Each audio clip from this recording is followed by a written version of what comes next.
Con 39 minutos. Doctor Alarcón, ¿tenemos un...? Sí, señor. Estamos con el abogado Luis Fernando Molina. Él fue asesor de la Asamblea Nacional. Actualmente es asesor legislativo en el Senado mexicano. Le damos la bienvenida, abogado Molina, a Mesa de Diálogo de Capital, la radio política del Ecuador. ¿Cómo está? Buen día. Buenos días a todas y todos los que nos siguen a través de Radio Capital, sobre todo esa hermosa tierra de Manabí. Un gusto poder estar en este espacio, ¿no? Bueno, ¿qué repercusiones ha tenido en términos generales esta investigación del Consorcio de Periodistas Internacionales, que ha abierto realmente una caja de Pandora en torno a los paraísos fiscales y a las cuentas offshore de muchísima gente vinculada con el poder y con las finanzas de 90 países del mundo? Insisto, ¿qué repercusiones hay allá en México, abogado Molina? Bueno, yo creo que hay repercusiones a nivel mundial. Recordemos que tenemos tres exmandatarios a nivel latinoamericano, prácticamente vinculados en los Pandora Papers: Sebastián Piñera, Pastrana y evidentemente Guillermo Lasso. A nivel latinoamericano también se comienza a cuestionar, por ejemplo, como el asesor político Durán Barba, ecuatoriano, también ex asesor de Macri, ex asesor de Peña Nieto en su campaña y recientemente ex asesor de Guillermo Lasso, tenía una empresa offshore en Islas Vírgenes y ahí es donde recibía los pagos por concepto de sus asesorías políticas. Entonces realmente es un tema bastante complicado a nivel latinoamericano, también en el tema de México, por estos hechos que van saltando también y que involucran a asesores políticos de exmandatarios, ¿no? Según informaciones de medios de comunicación impresos a nivel mundial, más de 3.000 mexicanos tienen cuentas offshore en los paraísos fiscales. De esta cifra, un tercio se concentra solamente en Ciudad de México. Pero no involucra mucho al poder en México. Apenas, según estas informaciones, 3 alcaldías están involucradas en personajes que tienen sus cuentas offshore. ¿Qué ha hecho la Fiscalía Mexicana en torno a esta situación, en torno a las denuncias realizadas por el Consorcio Internacional de Periodistas? ¿Va a iniciar investigaciones? ¿Ya inició investigaciones? Bueno, de hecho ya ha iniciado las investigaciones correspondientes y evidentemente se está trabajando en un tema de cooperación, incluso bilateral, entre Estados Unidos y México, precisamente para el intercambio de información. Ya han comenzado las primeras indagaciones y bueno, será la justicia mexicana, la fiscalía, quien comience a arrojar los primeros resultados una vez que haya culminado este proceso previo de investigación, lo que en el Ecuador se conoce como indagación previa, ¿no? ¿Y la posición del gobierno de Manuel López Obrador, cuál es respecto del tema? Bueno, la posición del presidente de Andrés Manuel es precisamente que se investigue todo lo que tenga que investigarse y que evidentemente se determinen las responsabilidades, porque uno de los principios, uno de los valores que plantea la Cuarta Transformación acá en México y el presidente Andrés Manuel es la lucha incesante contra la corrupción. Recordando también que hace unas 3 o unas 4 semanas Naciones Unidas determinó que los delitos de evasión tributaria son graves violaciones de derechos humanos asimilables a los delitos de lesa humanidad. Entonces, la lucha contra la corrupción que plantea el presidente de Andrés Manuel López Obrador ha evidenciado 2 puntos fundamentales. Primero, respetar la independencia de la Fiscalía y de la Administración de Justicia para que realice las investigaciones correspondientes, pero en segundo lugar, claro, en la línea de la lucha contra la corrupción, el tema de facilitar la información que considerara necesaria o que pudiese tenerse en diversas instancias de los gobiernos a la Administración de Justicia para que pueda continuar los procesos de investigación. Buenos días, doctor. Mario Mariscal lo saluda. ¿Qué lectura podemos tener de las declaraciones del presidente de la República del Ecuador, el señor Guillermo Lasso, cuando dice que en las próximas horas él dará a conocer los verdaderos evasores que tiene el país. Acá, la gente lo toma como represalia a la posible investigación o a la investigación que va a ser sujeta el presidente de la República por los Pandora Papers, pero un mandatario que tiene conocimiento de cuáles son los verdaderos evasores de impuestos en un país, ¿tiene que esperar a que lo investiguen o tiene la obligación moral de dar a conocer estos datos para combatir la corrupción en un país como Ecuador? A ver, yo creo que primero el presidente Guillermo Lasso le debe bastantes explicaciones al país. Estaba en las investigaciones que realizo desde hace algún tiempo sobre el tema de offshore.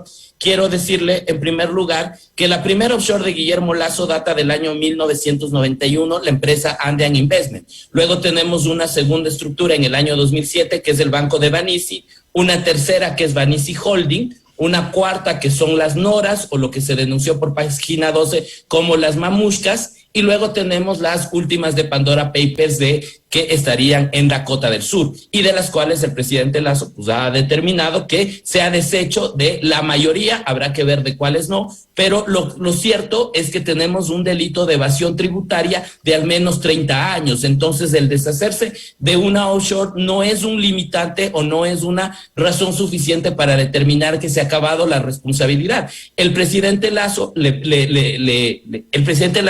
debe una explicación al país de por qué utilizó dos mecanismos: paraísos fiscales y empresas offshore, que no son lo mismo, para evadir obligaciones tributarias durante más de 30 años en el Ecuador. ¿Por qué su patrimonio en el año 99 incrementó de 1 millón, que lo tenía en esta empresa offshore Andean Investment, a 31 millones de dólares en el año de 2002 a partir de la compra de los famosos créditos de depósito, certificados de depósitos reprogramados? ¿Y por qué ese enriquecimiento de 1 a 31 millones fue ocultado en su empresa offshore Andean Investment en el año 2002? ¿Y cómo obtuvo esos certificados de depósitos cuando él tenía información privilegiada siendo superministro de Economía de Yamil Maguad? Es decir, vamos nosotros con un conjunto de acciones que datan del año 1991 y que, como bien lo manifiesta la teoría tributaria, no importa que ahora la evasión haya concluido, debe determinar en el tiempo intermedio por qué utilizó estos mecanismos de evasión tributaria y, evidentemente, con las investigaciones, con el debido proceso, deberá responder por responsabilidad política, por responsabilidad penal, y evidentemente eso es lo que debería pasar en un Estado de Derecho y en una justicia independiente que pudiera hacer una investigación profunda sobre el caso. Doctor Molina, Lucho Andrea lo saluda. ¿Cómo está, Lucho? Buenos días. A mí me preocupa el hecho de que no es una denuncia que nace en el Ecuador, ¿no es cierto? Porque podría decir, es una rencilla política de la oposición y todo eso. Es una denuncia mundial que no solamente es sobre Ecuador, sino sobre muchos países y figuras políticas del mundo. Se le cae al Ecuador la posibilidad de traer o atraer inversionistas al Ecuador cuando quien preside el gobierno, el Ejecutivo, saca su dinero del Ecuador, yo no sé si ilícito o ilícito, pero lo saca del Ecuador porque no cree en este país, porque no confía en este país.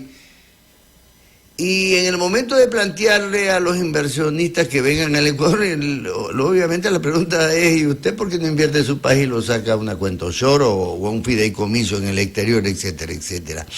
¿Cómo ve usted el futuro del Ecuador con respecto a estos inversionistas que posiblemente iban a llegar al Ecuador? Bueno, yo creo que en ese punto el tema de la inversión extranjera cae en una especie de dicotomía, es decir, en una contradicción, porque por un lado se pretende atraer inversión extranjera, pero por otro lado, finalmente el presidente de la República o su círculo de familiares lo que hacen es llevar a paraísos fiscales. Y recordemos que uno de los puntos rojos o uno de los puntos no negociables, incluso en el marco de lo que significa la cooperación Estados Unidos con los países de Latinoamérica, es la lucha contra la evasión fiscal. Entonces, la evasión fiscal siempre va a ser un punto de inflexión para el gobierno de los Estados Unidos y evidentemente para los inversionistas extranjeros. Entonces, si tenemos problemas de evasión tributaria, se ahuyenta la inversión extranjera. Pero ahí yo quisiera ser mucho más puntual. ¿Qué tipo de inversión extranjera quería plantear el presidente Guillermo Lasso cuando en la ley de oportunidades planteó la creación de zonas francas económicas con eliminación del impuesto a la salida de divisas y con baja carga impositiva para los nuevos inversionistas? Entonces habrá que preguntarse si en la ley de oportunidades, que el día sábado lo mencionó, dijo es la forma de atraer inversión, de generar empleo, lo que estaba planificando desde atrás era básicamente convertir al Ecuador en un paraíso fiscal. Entonces, veamos qué capacidad o qué calidad de inversión extranjera pretende traer el presidente Guillermo Lasso, y que ahora con los Pandora Papers básicamente se desmonta precisamente esta entre comillas, ventaja de los países que tienen baja carga impositiva para estas estructuras de evasión tributaria.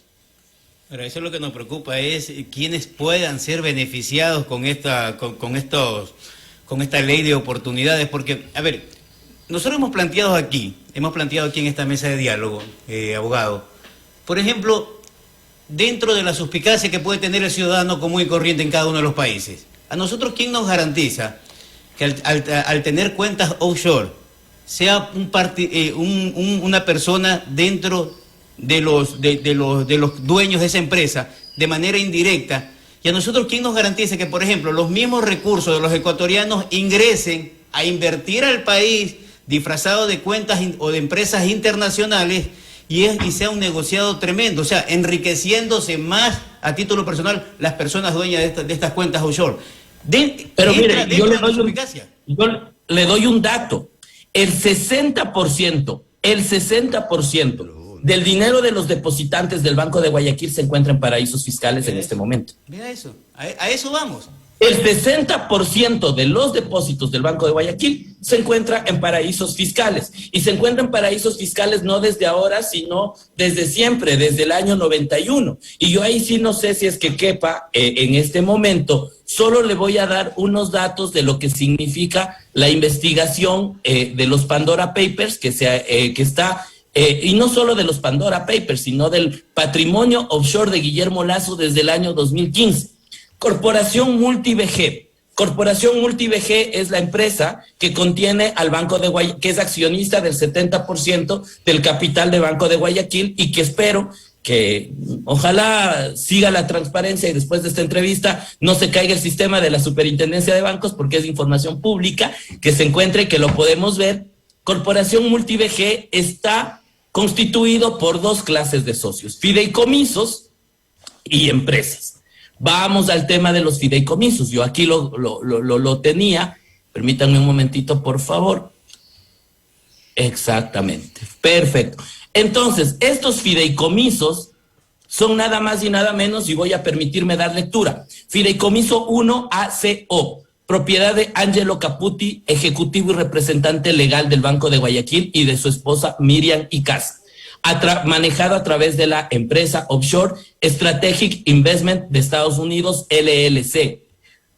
Fideicomiso JME, de propiedad de Julio Maquichov Elizalde, gerente general del Banco de Guayaquil en el año 2013, y de su esposa Lilian Barquet.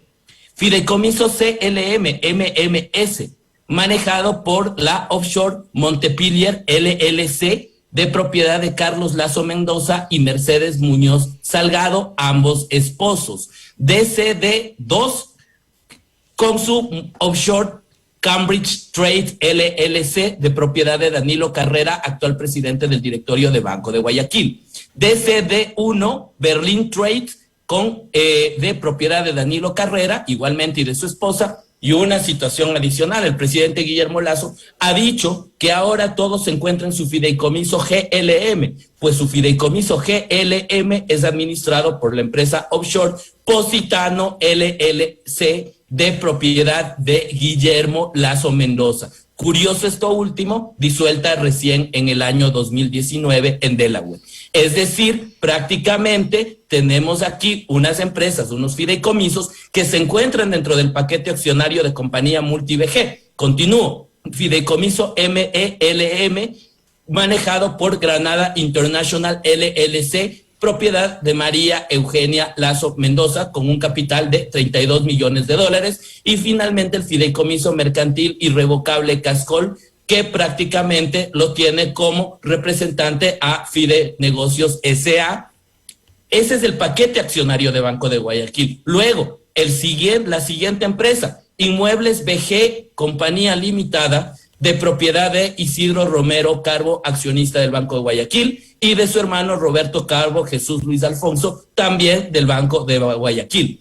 Esta empresa, Inmuebles BG, es la dueña de los edificios del Banco de Guayaquil a nivel nacional, por lo cual el resto de accionistas no tienen más allá de un porcentaje mínimo que oscila entre el 0.1 y el 1% del Banco de Guayaquil. Podemos inducir entonces que lo que tenemos en este momento es básicamente a Corporación MultiVG, que absorbe al Banco de Guayaquil, que es parte del Banco de Guayaquil, con acciones que van más allá del 70% y que evidentemente contienen fideicomisos del patrimonio de Guillermo Lasso Mendoza, y allí se encuentra el dinero de los depositantes. Es decir, abogado Molina, está demostrada, está claramente evidenciada la vinculación del presidente Guillermo Lasso con estos fideicomisos, es decir, con los dineros que se encuentran fuera del país. Por supuesto, porque luego tenemos algunos temas fundamentales. En el año 2017 crea las famosas NORAS, que son 29 empresas registradas en Coral Gables con la denominación en Florida. Y estas 29 empresas abarcan un patrimonio de $23 millones, que solo se encuentra en donde solo se encuentra, ¿no es cierto?, donde solo se encuentran bienes en los Estados Unidos, casas, carros y todo lo que pueda ser como bienes inmuebles, de donde los representantes de las NORAS hasta el año 2018 era la señora Eugenia Toriz, exgerenta del Banco de Guayaquil en España, Miguel Macías Yerobi, ex vicepresidente del Banco de Guayaquil y cercano a Guillermo Lasso, y Guillermo Lasso Alcíbar, hijo de Guillermo Lasso. A eso nos permitimos también plantear, y les doy un dato ahí, que el actual secretario general de la Administración Pública, el señor Iván Correa Calderón, está o fue parte del directorio del Banco de Banisi, la offshore de Guillermo Lasso del año 2007, constituida en el año 2007, fue parte del directorio hasta el año 2013.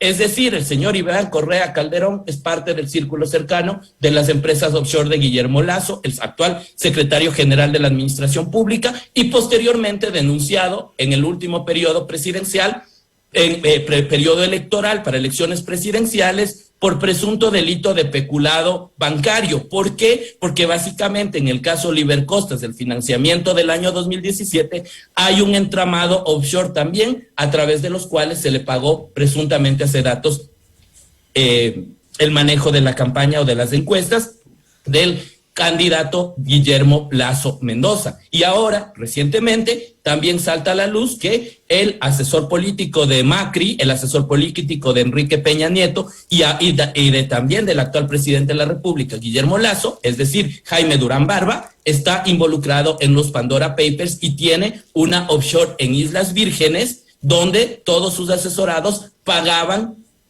por la asesoría política. Entonces habrá que preguntar también en el CNE si esta información y estos gastos de la asesoría de Durán Barba se pagó, si se encuentra dentro de los gastos del CNE, y adicionalmente a eso, si esos gastos del CNE prácticamente se lo encuentra también en que desde qué cuenta se pagó, ¿no? Y veamos lo que salió últimamente el fin de semana, donde se dice básicamente que el notario de Guillermo Lasso es también accionista del Banco de Guayaquil, el que hizo la declaración juramentada en el 2017 de no poseer bienes en paraísos fiscales. Entonces, estamos hablando prácticamente de una de un entramado offshore cuyo objetivo es la evasión tributaria. Ahora, abogado Molina, la cantidad de dinero que se manejan en esto, con lo que nos ha explicado ustedes, son montañas de dineros en el país. Pero los ecuatorianos acá tenemos un problema. Acá se va a crear una comisión para investigar los Pandora Papers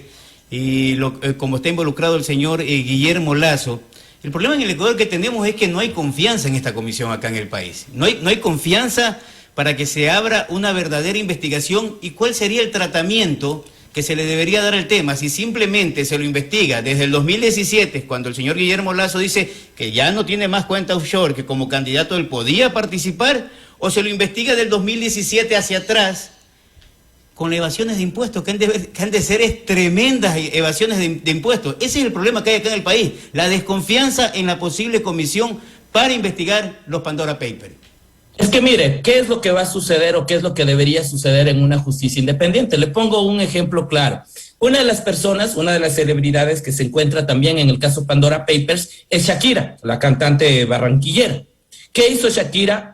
Shakira salió frente a este tema, determinó y dijo, sí, yo he trasladado mis bienes de el Reino de España hacia Islas Vírgenes, porque quiero tener allá mis bienes, pero demuestro con papeles que he cumplido las obligaciones tributarias, que he cumplido con el erario del gobierno español, del Reino de España, he pagado hasta el último centavo de mis impuestos y he enviado mi dinero hacia otra circunscripción, hacia otro estado.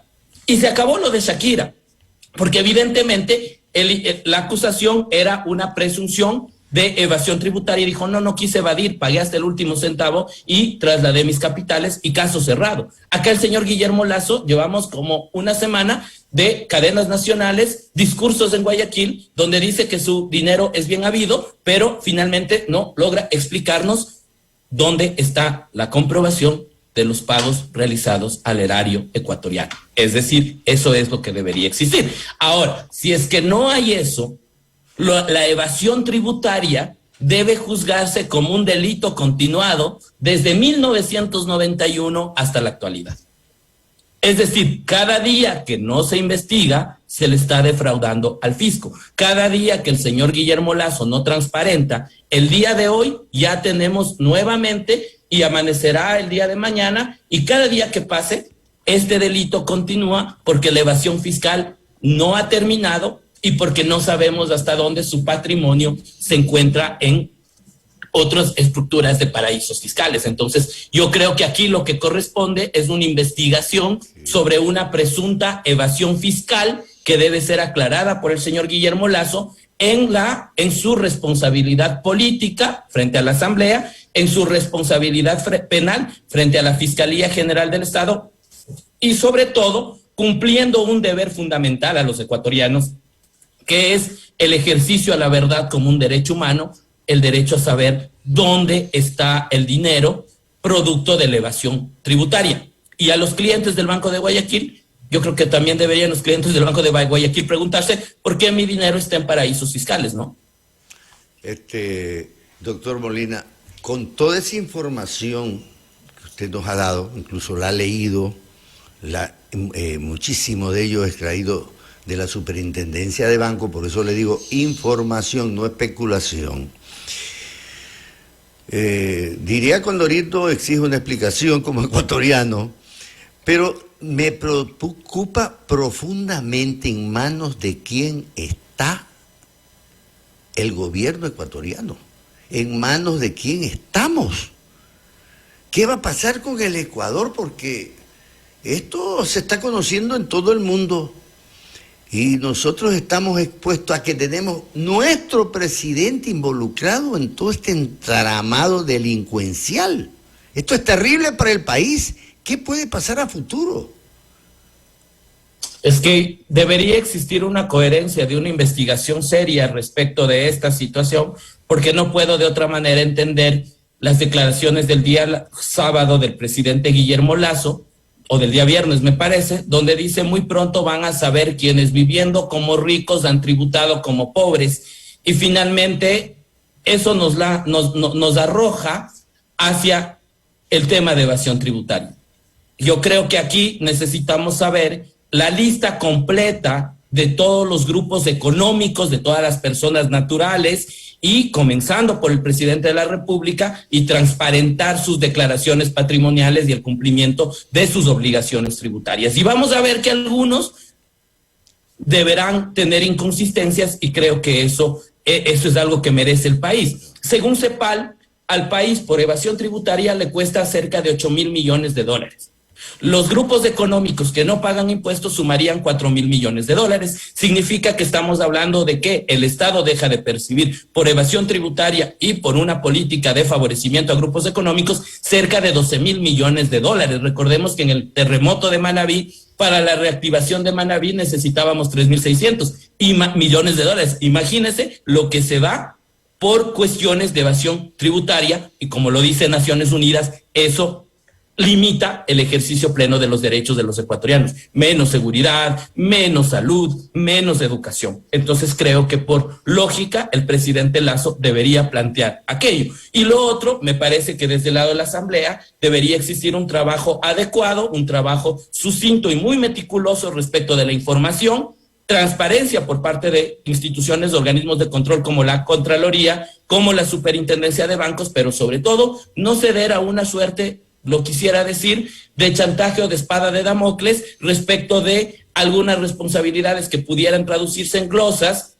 y que finalmente terminen opacando la investigación. Que se investiguen las glosas que tengan que investigarse, que se garantice el debido proceso para el presidente de la República, pero que el presidente de la República no desvíe la atención con estas amenazas, sino más bien que sea un trabajo de lucha contra la corrupción en todas las instancias y que las personas, los legisladores, legisladoras que tuvieran presunciones de responsabilidades en Contraloría, pues que a través de los mecanismos adecuados ejerzan su derecho a la defensa, que una sentencia determine si es que tienen responsabilidad o no, pero que de la mano avance lo que debería ser como el presidente Guillermo Lasso lo ha dicho, esta cruzada, yo le tomo en esa parte la palabra y añado esta cruzada por la transparencia y la lucha contra la evasión fiscal. Abogado Molina, en esa estimación que hace CEPAL de la evasión fiscal acá en el país, que alcanzaría los casi 12,000 millones de dólares, ¿está comprendido también los capitales, los grandes capitales, las grandes fortunas que están fuera del país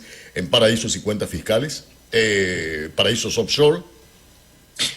Sí, porque según CEPAL, bueno, esto complementa con los datos de Oxfam, donde dice que aproximadamente 2 billones de dólares del mundo, de los países en desarrollo, se encuentran en paraísos fiscales. Entonces ya vamos viendo dónde está el dinero que puede servir para el desarrollo social de cada uno de los países. Yo no los quiero llamar países en vías de desarrollo, pero de los países latinoamericanos fundamentalmente y africanos, ¿no?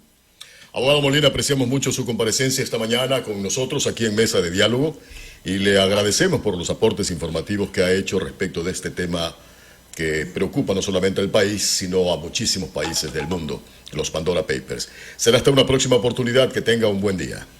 Un buen día para ustedes y un saludo para todas y todas allá en Manabí, ya en el Ecuador. Muy amable al abogado Luis Fernando Molina, asesor del Senado mexicano. Es asesor parlamentario acá en nuestro país, quien nos ha acompañado en esta mañana. Es lo que me asusto con las cantidades de dinero que mueven estos Bueno, tiempos. antes de irnos al corte les digo que la Asamblea Nacional con 106 votos resolvió que sea la Comisión de Garantías Constitucionales el que investigue el tema